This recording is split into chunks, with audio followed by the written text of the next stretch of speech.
നമസ്കാരം. Raf talk ഫുട്ബോളിലേക്ക് ഏവർക്കും സ്വാഗതം. ഫിഫ ക്ലബ്ബ് വേൾഡ് കപ്പിൻ്റെ സെമി ഫൈനലിൽ ഇന്ന് ചെൽസി ഫ്ലൂമിനൻസിനെ നേരിടുകയാണ്. ഇന്ന് രാത്രി ഇന്ത്യൻ സമയം 12:30 ആ കളി നടക്കുന്നത്. കളിക്ക് മുന്നോടിയായിട്ട് ഇന്നലെ പ്രസ് കോൺഫറൻസിൽ ഇരുന്നപ്പോൾ ചെൽസിയുടെ കോച്ച് എൻസോ മാരേസ്ക ഒരു കാര്യം പറയുന്നുണ്ട്. ഞങ്ങൾ ഒരുപാട് കളി കളിച്ചിട്ട് അവിടെ വരുന്നത്, ഒരു സീസൺ മുഴുവൻ കളിച്ചിട്ട് വിശ്രമമില്ലാതെ ഇങ്ങ് വരികയാണ്. ബ്രസീലുകാരങ്ങനെയാണോ? കാരണം ഫ്ലൂമിനൻസ് ബ്രസീലിയൻ ക്ലബ്ബാണല്ലോ. അപ്പോൾ അദ്ദേഹം പറഞ്ഞു വരുന്നത്, ഇപ്പം യൂറോപ്യൻ ക്ലബ്ബുകൾ ഈ ടൂർണമെൻറ്റിന് വലിയ പ്രാധാന്യം കൊടുത്തില്ലേ, എന്താണ് സംഭവിക്കുന്നതെന്ന് ചോദിക്കുമ്പോൾ അദ്ദേഹം പറയുന്ന മറുപടി, അങ്ങനെ പ്രാധാന്യം കൊടുക്കാത്ത വിഷയമായിട്ട് എനിക്ക് തോന്നുന്നില്ല. ഞങ്ങൾ ഒരുപാട് കളി കളിച്ച് ക്ഷീണിച്ചാണ് വരുന്നത്. 63 കളി കളിച്ചിട്ടുണ്ട്, അതിൻ്റെ കണ്ടിന്യൂഷനാണ്. അപ്പോൾ അതിൻ്റേതായിട്ടുള്ള പ്രശ്നങ്ങളുണ്ട്. ബ്രസീലുകാരങ്ങനെയല്ല എന്നാണ് അദ്ദേഹം പറഞ്ഞു വെക്കുന്നത്. പക്ഷെ മറുപടി വന്നു, കൃത്യമായ കണക്ക് വന്നു ജേർണലിസ്റ്റുകളിൽ നിന്ന്. അത് കേട്ട് സ്പീച്ച്ലെസ് ആയിപ്പോയി എൻസോ മാരേസ്ക. അപ്പോൾ ആ സംഭവം എന്താണെന്ന് നോക്കാം. അപ്പോൾ അദ്ദേഹം വിശദീകരിക്കുകയാണ്. കഴിഞ്ഞ ജൂലൈ മാസം മുതൽ അവരുടെ കളിയുടെ കണക്ക് അദ്ദേഹം പറയുകയാണ്. എന്നെ സംബന്ധിച്ചിടത്തോളം ഇത് കളിക്ക് ഇമ്പോർട്ടൻസ് കൊടുക്കാത്തതിൻ്റെ പ്രശ്നമല്ല. ഞങ്ങളിവിടെ വന്നത് 2 വ്യത്യസ്ത സിറ്റുവേഷനുകളിലാണ്. എത്ര മത്സരങ്ങളാണ് ബ്രസീലിയൻസ് ഇപ്പോൾ കളിച്ചിട്ടുണ്ടാകുക? ഞങ്ങൾ 63 മത്സരങ്ങൾ കഴിഞ്ഞൊരു വർഷത്തിനിടയ്ക്ക് കളിച്ചു. യൂറോപ്യൻസ് അതുകൊണ്ട് തന്നെ വളരെ ഡിഫറൻ്റ്ലിയാണ് എത്തിയിട്ടുള്ളത്. ഡിഫറെൻറ്റ് കണ്ടീഷനിലാണ് അവരെത്തുന്നത്. വിജയിക്കുക എന്നുള്ള വിജയത്തിനുള്ള ആഗ്രഹം 2 ടീമുകൾക്കും ഒരുപോലെയാണ്. ഈ കണ്ടീഷനുകളിൽ സംഭവിക്കുന്നത് ഡിഫറൻ്റാണ്.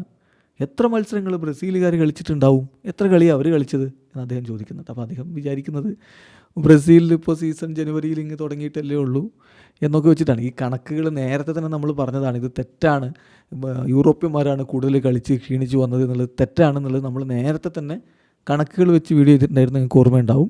അപ്പോൾ എൻസോ മാരേസ്കയും ആ ഒരു നെറേറ്റീവ് ഇന്നലെ ആവർത്തിക്കുകയായിരുന്നു. അപ്പോൾ ജേർണലിസ്റ്റിൻ്റെ മറുപടി വന്നു.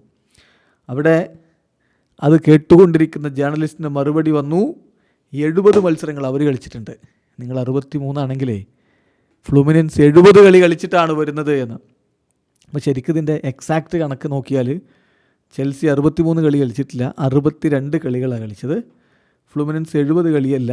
കഴിഞ്ഞൊരു വർഷം ചെൽസി കളിച്ച ഈ 62 കളി കളിച്ചു എന്ന് പറഞ്ഞ സമയത്ത് ഫ്ലൂമിനൻസ് കളിച്ചത് 75 കളികളാണ്. അതാണ് അതിൻ്റെ ഒരു വ്യത്യാസം. അപ്പോൾ ഇത് നമ്മൾ നേരത്തെ തന്നെ പറഞ്ഞതാണ്. ഈ ബ്രസീലിൽ കുറേ ലീഗുകൾ പലതരത്തിൽ കളികൾ നടക്കുന്നുണ്ട്. അപ്പോൾ അതൊക്കെ നോക്കുമ്പോൾ ഒരുപാട് കളികൾ അവിടുത്തെ ക്ലബ്ബുകൾ കളിക്കേണ്ടി വരുന്നുണ്ട് എന്നുള്ളതാണ് യാഥാർത്ഥ്യം. അപ്പോൾ ഈ 70 കളികൾ എന്ന് കേട്ടപ്പോൾ എൻസോ മാരേസ്ക സ്പീച്ച്ലെസ് ആയിപ്പോയി. അപ്പോൾ ആ ന്യായീകരണം ഇനി വേണ്ട, ഞങ്ങൾ കളിച്ച് തളർന്നാണ് വരുന്നത്, മറ്റൊരു അങ്ങനെയല്ല, വളരെ ഫ്രഷാണ്, അതുകൊണ്ടാണ് അവരുടെ വിജയങ്ങളെന്ന് പറയേണ്ട, അവരുടെ വിന്നിങ് ത്വര കൊണ്ട് തന്നെ നേടിയെടുത്താണ്. അപ്പം ഈ സെമി ഫൈനലിലേക്ക് എത്തിയ 4 ടീമുകൾ ഈ പറഞ്ഞ കാലഘട്ടത്തിൽ കളിച്ച കളികളെന്ന് നോക്കാം.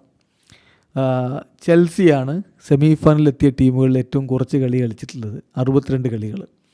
പാരീസ് സെൻ ജർമ്മനാണ് അതിന് മുകളിലുള്ളത്, 63 കളികൾ. റയൽ മാഡ്രിഡാണ് അതിന് മുകളിൽ രണ്ടാമതുള്ള 67 കളികൾ.